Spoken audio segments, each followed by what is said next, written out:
Alright, let's just get right into it. For years, I thought I was doing everything right with my money. I was a model customer, I saved a portion of every paycheck, no matter how small. I dutifully deposited it into my savings account, watching the balance creep up, feeling so proud and responsible. That number in my account was my security blanket. I thought that was the whole game. Earn money, save money, repeat. It seemed so simple, so logical. I was playing by the rules I thought everyone followed, and why wouldn't I? I listened to the people in the nice suits, the ones behind the big, shiny desks at the bank. Everything about the environment, from the quiet hum of activity to the polished marble floors, was designed to inspire confidence and trust. They work for the bank, a word that's practically synonymous with money and security. I mean, they're the experts, right? They have bank in their name. But the truth, when it finally hit me, was like a bucket of ice water. That blind trust wasn't just misplaced, it turns out, that was one of the most expensive mistakes I ever made. A slow burn disaster, happening right under my nose. I walked into my bank when I was younger, eager to be responsible. The advisor I met with was friendly, patient, and made everything sound so easy.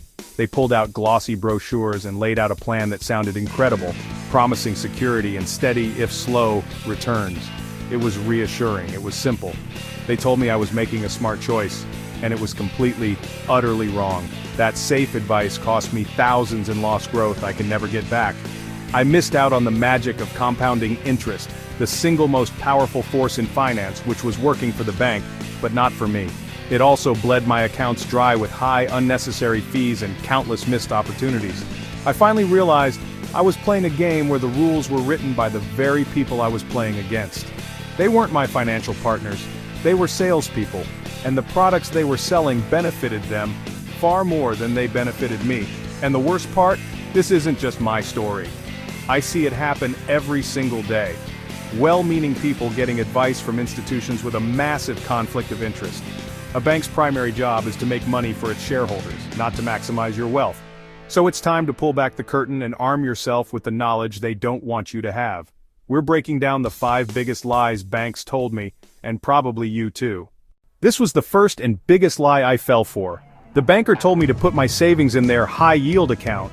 They used that term high yield, and I pictured my money growing like a weed. I felt so relieved. I thought, this is easy, I'm investing. But I was just letting my money sleep in their vault while they put it to work for themselves. A high-yield savings account might pay you 4% in 2025, but inflation averages around 3% annually. After inflation, your gains are practically zero. The bank takes your cash and lends it out at 7% for mortgages. During that same period, the S&P 500 had substantial growth. Buy low-cost index funds like VTI or VUO, let your money actually work for you. The next trap was the credit card pitch. Keep everything under one roof, we can approve you right now. The card they gave me was mediocre, no rewards, high fees. Meanwhile, other cards offered 2% cash back on everything. Credit bureaus don't care which bank issued your card, just payment history and utilization. This felt like I hit the jackpot. Free financial advice. They showed me mutual funds that were perfect for my goals. These funds had expense ratios over 1.5%. That's $1,500 annually on $100,000. Protect yourself.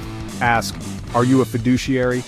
You don't need expensive advice. Buy a total stock market index fund and keep buying consistently. Let's tackle lie hash 4, the myth of good debt. I learned this firsthand when I needed a car. At the bank, the loan officer saw my good credit and said, with a score like yours, this is what we call good debt. I felt so responsible, but I was just being sold a story. Here's the brutal truth, a car is not an investment, it's a rapidly depreciating asset. An investment is supposed to grow in value. The moment you drive a new car off the lot, its value plummets, losing up to 20% in the first year alone. So why do they call it good debt? Because it's incredibly good for their bottom line. They lock you into years of interest payments, profiting while your investment becomes worth less each day. If you must finance, protect yourself with the 20th of April 10 rule. Put at least 20% down, finance for no more than 4 years, and ensure total car costs are under 10% of your income. This keeps you in control. Now for lie hash 5, a quieter trap, the minimum balance requirement. It's hidden in the fine print, framed as a reward. Maintain $1,500 to avoid the monthly fee. It feels like you're beating the system, but you're not. You're giving the bank a permanent zero-interest loan. They take that $1,500 and lend it out for their profit, while it earns nothing for you. It's pure opportunity cost. That $1,500 could earn you $120 annually in an average market, 10 times the fee you're avoiding. You're not saving money, you're losing potential growth, which compounds over time. The solution is simple. Break up with your big bank. Move your money to an online bank like Ally, SoFi, or a local credit union. They offer truly free checking with no strings attached. Take back your money. My wake-up call wasn't a sudden crash, but a slow, dawning realization. It was the quiet anxiety of working hard but not getting ahead, that feeling of spinning your wheels while others seem to be speeding past. Looking at the mountain of statements, I didn't just see paper, I saw a decade of missed opportunities. I was playing a game without knowing the rules. So, I dove into self-education, seeking out independent educators, people not trying to sell me anything. Learning the language of money was empowering. I started to see the financial system for what it was, and realized its incentives weren't always designed to benefit me. In fact, they were often designed to profit from my confusion and inaction. I decided to quantify the cost of my ignorance. I added up all the unnecessary fees, the paltry interest, and the gains I'd missed. The final tally was staggering, a 5-figure mistake. That number transformed my passive disappointment into active change. From that resolve, I created a new financial rulebook. My first rule: automate everything. Wealth is built by consistency, not by genius market timing. I set up automatic transfers from my paycheck to investments and savings. This pay-yourself-first system removes emotion and decision fatigue. It stops you from panic selling during a downturn or splurging when you feel flush, making your progress inevitable.